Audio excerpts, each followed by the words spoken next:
Konsep awalnya bagaimana menyikapi ujian dalam kehidupan. Itu dulu. Nanti baru ke detail apakah seperti Nabi Ayub atau Zakaria itu kan pertanyaannya. Al-Baqarah ayat 155 sampai 157 Allah sampaikan gini. Walanabluwannakum bisyai'. Di situ pakai la sebagai taukid. Lalu pakai nunnya ta'zim. Tadi kita bahas waktu subuh. Demi keagunganku, aku membuat hukum dalam kehidupan. Setiap hambaku yang ingin sukses, dia mesti mengeksplor kemampuannya meraih kesuksesan itu dengan melewati tahapan-tahapan kehidupan. Itu yang kita sebut ujian. Sebab kalau tidak diuji, tidak mungkin kita bisa meraih apa yang kita harapkan. Anak-anak mau jalan kan latihan dulu. Mau bicara latihan dulu. Anak sekolah lulus latihan dulu. Itu hukum kehidupan. Dengan berlatih itu semua potensi di diri kita hidup. Itulah adilnya Allah. Kalau nggak dibegitukan, ini nggak kuat nih. Kaki nggak kuat jalan, tangan nggak berfungsi, otak nggak berfungsi. Dibuat sistem kehidupan kita itu berjalan. Lewat apa? Ujian. Jadi sebetulnya ujian-ujian yang kita hadapi itu satu secara fitrah Allah siapkan untuk memperkuat diri kita dan sistem bagian tubuh kita. Satu itu. Yang kedua, ujian hidup itu sebetulnya mengantarkan kepada setiap harapan dan kesuksesan yang ingin kita raih. Jadi kalau kita berdoa nih, Allah kasih hukum gini. Ya Allah, saya pengen lulus ke kampus A. Bagaimana jalan ke sana? Nah, itu sistemnya ada ujian khusus tuh. Ini yang dipelajari. Kamu tingkatkan belajarnya begini, ya, spend waktunya seperti ini, atur waktunya begini, yang dipelajari begini, mekanismenya diberikan instrumennya kepada kita. Otaknya dikasih, jalannya dikasih, pikirannya dikasih, hidup semua itu. Jadi kalau cuman pengen lulus tapi nggak ikut sistem ini, nggak akan masuk. Saya ya? Nanti sama semuanya. Yang pengen pintar ada jalannya, yang pengen kerja ada, yang pengen sukses ada, dibuat sistem seperti itu sehingga sibgoh kehidupan dunia kita untuk tatanan kehidupan ini semua hidup. Ya, ide muncul, pembangunan muncul, kreativitas muncul. Maka Allah sampaikan, walanabluwannakum bisyai'. Semua orang yang hidup, yang ingin mengharapkan sukses, ingin berhasil, pasti akan melampaui dan melewati ujian-ujian dalam kehidupan. Contohnya apa? Kegelisahan. Ju', rasa lapar. Bisa diartikan aset yang berkurang. Ya, naik turun dalam kehidupan. Kemudian naqsi minan amwal, yang tadinya naik, matang, turun. Ya, itu diuji itu supaya apa? Ada dua tuh.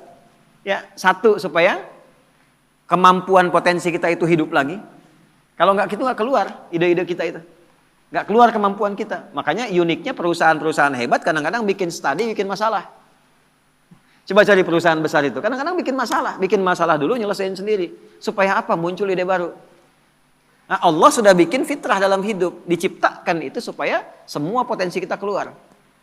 Yang kedua, sebetulnya jawaban dari doa kita. Nggak ada satupun ujian kecuali sesuai dengan permintaan kita. Itu adilnya Allah. La yukallifullahu nafsan illa usaha. Allah nggak mungkin nguji kecuali sesuai kemampuan yang jadi kebutuhan kita. Apa butuhnya, apa pengennya, sesuai sifat ujiannya. Jadi kalau Anda sekarang mengalami masalah, sebetulnya masalah itu disiapkan oleh Allah untuk mewujudkan doa-doa kita. Harapannya pengen apa, ini ujiannya. Dan kita mampu melakukan itu.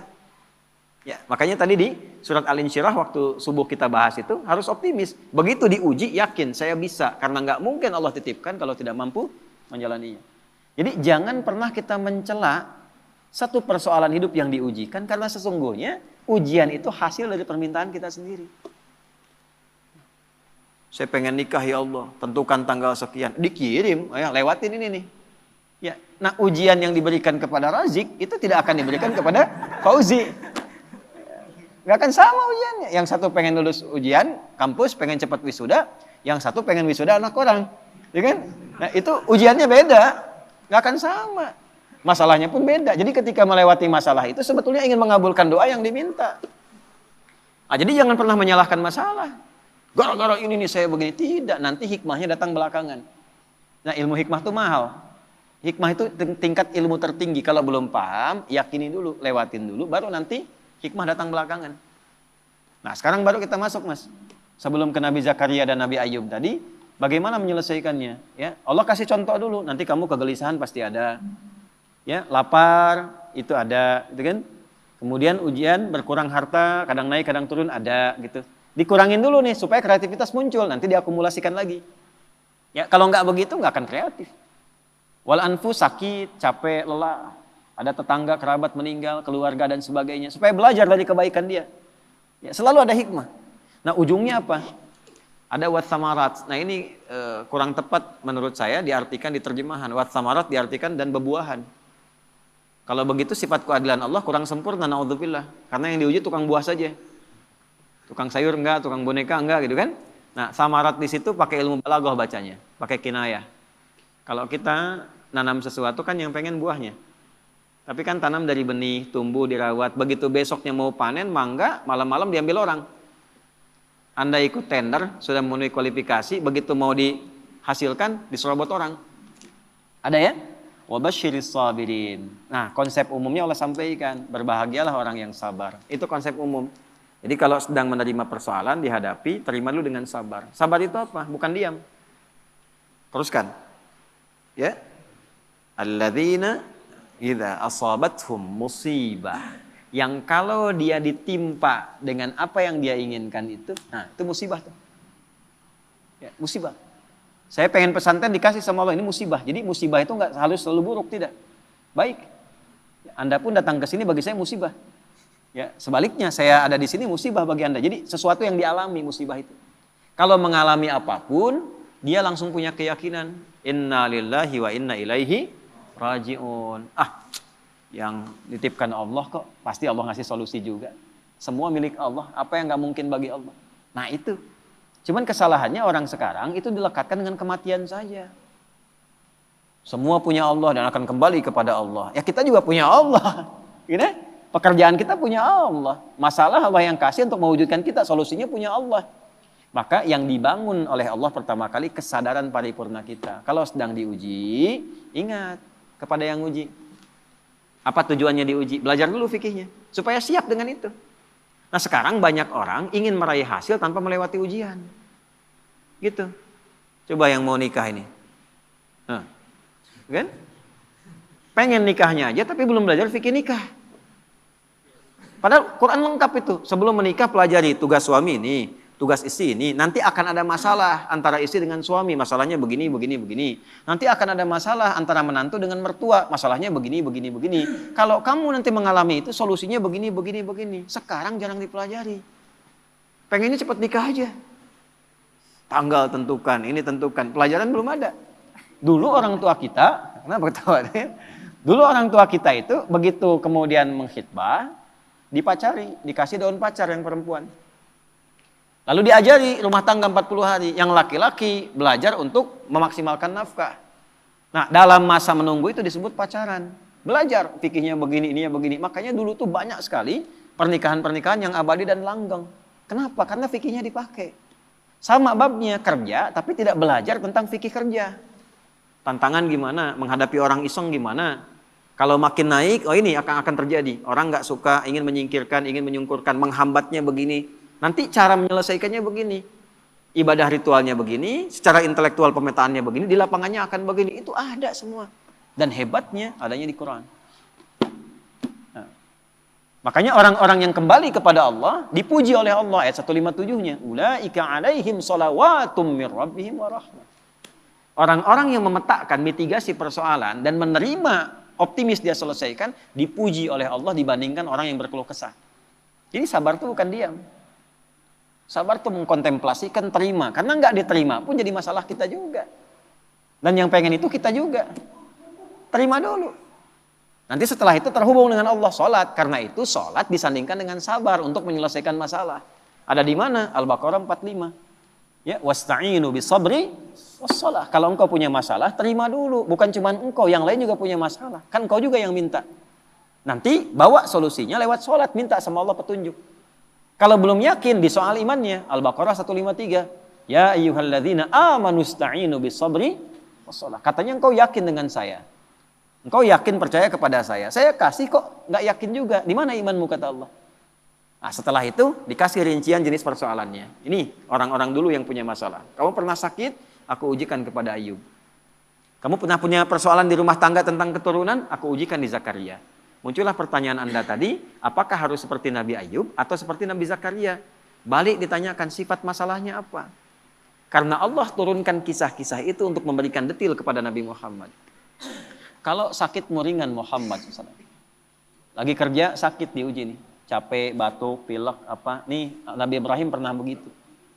Kalau lagi berangkat dakwah, capek, lelah. Bukan cuma kamu yang lelah Muhammad. Ibrahim dulu lelah juga. Turunlah Quran surah misalnya ke-26 ayat 80. Wa idza maridtu fahuwa yashfin. Kalau saya sedang tugas pegal-pegal dikit pasti Allah sembuhkan. Sambil dipegang.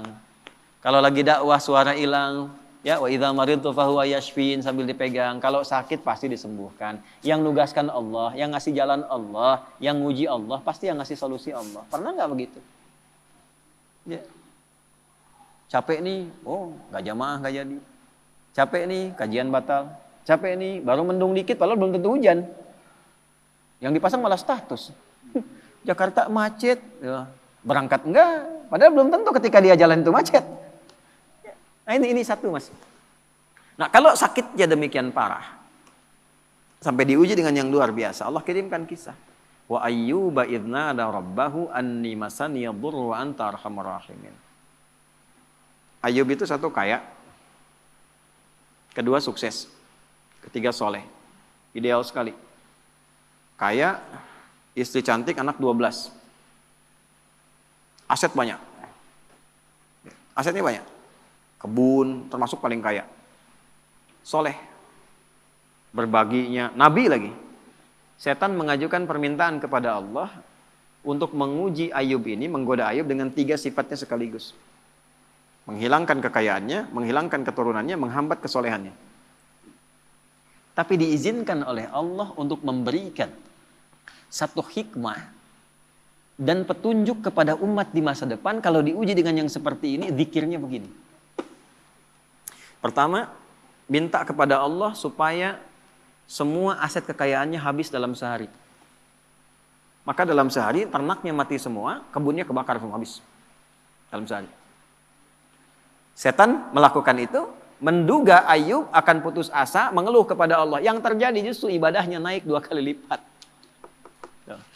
Nggak komen tentang aset itu. Alhamdulillah kau yang titipkan, kau yang ambil, selesai itu. Sehingga jadi rumus. Ya, jadi rumus tuh. Nih rumus Ayub tuh begini. Contoh nih ya. Ini sendal di depan nih.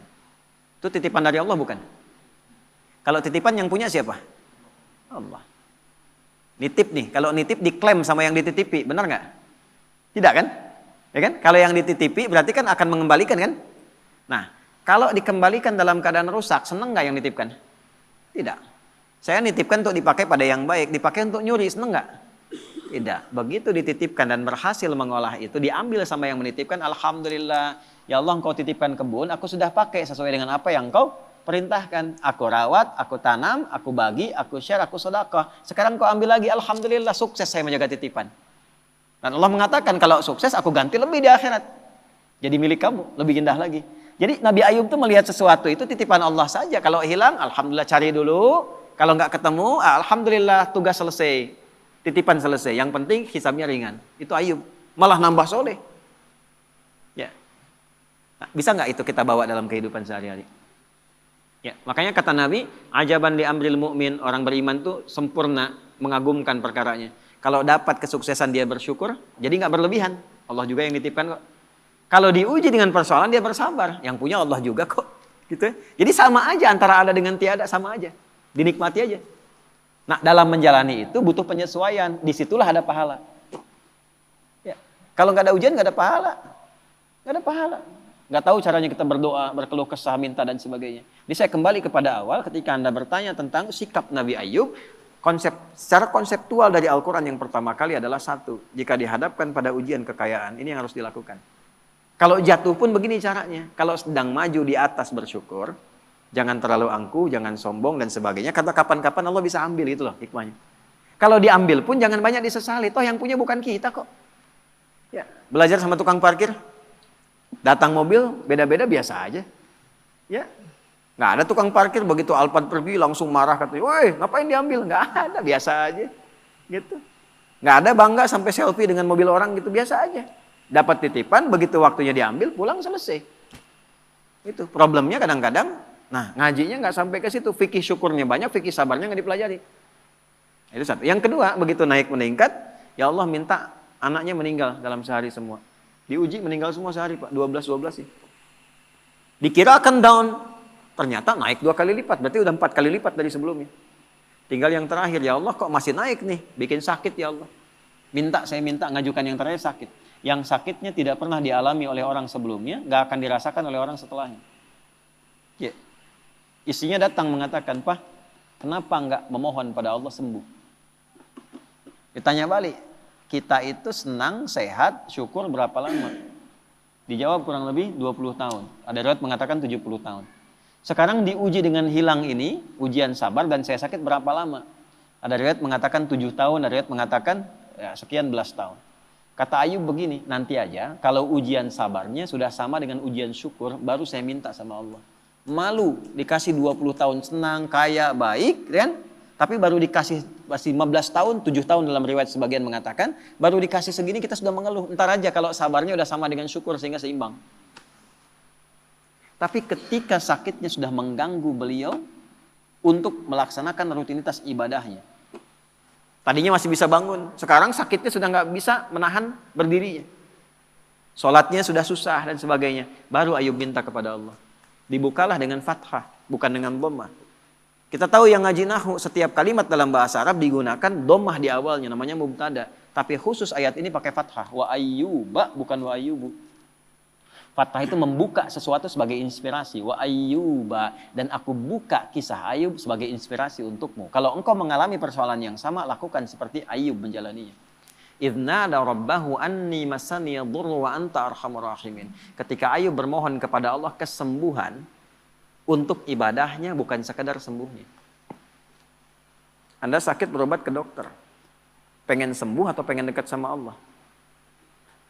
Beda tuh. Ya, saya sakit nih, diberi sakit oleh Allah nih, minta sembuh. Semua orang minta sembuh yang sakit.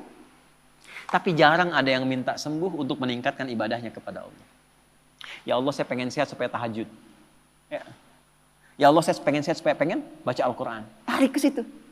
Nah, ketika ditarik ke aspek ibadah, apa yang terjadi? Ya. Dan kalimatnya indah. Wa anta arhamur rahimin. Ya Allah, aku pengen meningkatkan ibadah kepadamu, tapi penyakit ini menghambat, sedangkan kau yang paling sayang kepadaku. Kalau dengan yang paling sayang tidak mengabulkan, kepada siapa lagi aku mesti minta? Itu pakai fa. Subuh tadi kita belajar. Fastajabna, nggak pakai jeda, langsung dijawab. Fastajabna lahu. Kami langsung jawab. Fakashafna ma bihi min dur. Yang hilang-hilang, yang terasa sakit, habis semua, diselesaikan. Yang paling menarik, wa atainahu wa ahlahu mithlahum ma'ahu. Kami balikan lagi keluarga yang tadinya hilang. Tadi kan 12 anak itu meninggal dalam sehari kan? Tiba-tiba begitu sembuh, berhubungan lagi dengan istrinya hamil lagi, begitu hamil kembar 12 kali hamil, jadi 24. Yang tadinya 12 meninggal, sekarang lahir baru anak 24. Oh, Zik, 24 tuh. Ya. Setelah itu apa? Karena Ayub ini dikenal dermawan, bagus, suka berbagi, maka orang viral, Ayub sudah sembuh, datanglah nengok. Datang itu bawa sesuatu. Ada yang datang bawa hasil kebun, datang mau nyerahkan, kaya lagi 2 kali lipat dari sebelumnya lagi. Dan ditutup dengan kalimat ujungnya, wa dzikra lil abidin. Kami tidak khususkan ini untuk Ayub, tapi bagi setiap hamba kamu yang punya persoalan serupa, lakukan zikirnya Ayub. Ujiannya apa? Sakit. Ujian harta. Sedang turun, omset dan sebagainya. Ya kan? Atau dengan hal tadi yang disebutkan, maka zikir Ayub bacakan. Apa zikirnya? Ya? Anni masaniya dhurru wa anta arhamur rahimin. Itu. Jelas ya? Oke. Zakaria berbeda. Zakaria ujiannya di rumah tangga, istri divonis tidak mungkin punya keturunan. Wa imra'ati aqir. Istriku divonis, menopause dan mandul. Secara medis gak mungkin. Maka apa yang dilakukan? Membangun pendekatan kepada Allah, sholat. Ya, tapi kalimatnya indah. Rabbi la tadharni fardan wa anta khairul warithin. Ya Allah, jangan biarkan aku sendiri untuk memperjuangkan risalah dakwah ini. Aku pengen ada penerus, aku pengen punya keturunan itu bukan sekedar punya anak ya Allah. Supaya ada legasi dakwahku yang diteruskan oleh anak-anakku. Gak berhenti memperbaiki masyarakat itu. Ya itu kuncinya. Kalau cuma pengen punya keturunan, yang lain minta banyak. Tarik ke unsur ibadah. Tarik. Engkau yang paling sayang padaku ya Allah, aku tidak putus berdoa kepadamu dari mulai aku kuat sampai fisikku letih, sampai rambutku memutih. Ada orang minta di depan 5 menit tuh. Pak Ustadz, Pak Masuri, tolong Pak Masuri. 5 menit, dikasih gak? Belum tentu. Tapi 24 jam di depan, tangannya begini, Pak Masuri gitu, tolong 24 jam. Dikasih gak? Keterlaluan kalau gak ngasih. Ya kan? Allah punya sifat Rahman dan Rahim. Ini ada hamba minta begini, ya Allah, dari mulai rambutku menghitam sampai memutih, fisikku kuat sampai letih, aku tetap yakin bahwa Engkau akan mengabulkan doaku. Aku tidak minta banyak ya Allah, aku minta keturunan supaya bisa meneruskan dakwah bagi orang-orang untuk bisa menyembahmu. Langsung jawabannya sama dengan yang tadi Ayub, fastajabna. Gitu. Tapi isiannya apa? Yusari'una fil khairat, diisi dengan dharma bakti kebaikan. Ya, inilah salah satu yang sanadnya ke Syekh Nawawi Al-Bantani. Ya, jadi kalau pengen cepat doa dijawab, salah satunya bukan sekedar doa, sertakan dengan kebaikan, bisa dengan infak kalau ada harta. Ya, bisa dengan ibadah tenaga, sholat tambah, baca Quran tambah, supaya Allah mempercepat pengabulan doa. Nah, itulah wasilah. Ada konsepnya di Quran surah 5 ayat 35. Ya ayyuhalladzina amanu taqullaha wabtaghu ilaihil wasilah. Hei orang beriman, kalau punya hajat, punya keinginan, tingkatkan takwamu kepada Allah. Dan jadikan takwa itu sebagai wasilah. Bentuknya apa? Takwa dengan tenaga, amal solehnya, sholat. Kan nggak bayar sholat. Kan? Takwa dengan harta, infak, sedekah. Cari anak yatim, cari penghafal Quran, ya, cari janda-janda dan sebagainya misalnya. Yang memang ada tanggungan yang bisa kita bantu. Itu jadikan wasilah untuk minta. Cuma mintanya jangan tarik ke dunia. Pantai. Tarik ke akhirat. Minta sama Allah, tarik. Gitu. Saya pengen punya ini ya Allah, supaya saya bisa beramal soleh. Nah itu. Jelas ya? Nah jadi sekarang tinggal pilih mas. Nanti indahnya di Quran itu semuanya ada contoh. Nabi Ibrahim ada persoalannya. Nabi Nuh ada persoalan. Semua nabi yang ada di Quran itu semuanya ada hikmahnya. Dan akumulasinya ada pada kehidupan Nabi Muhammad SAW. Maka kesimpulan Quran cuma satu untuk Nabi Muhammad. Laqad kana lakum fi rasulillahi uswatun sana. Tinggal diurut. Jadi kalau kita sedang punya masalah apa, gampangnya gini. Nabi pernah mengalami itu di mana, kapan, petunjuknya apa. Ikuti, selesai seketika.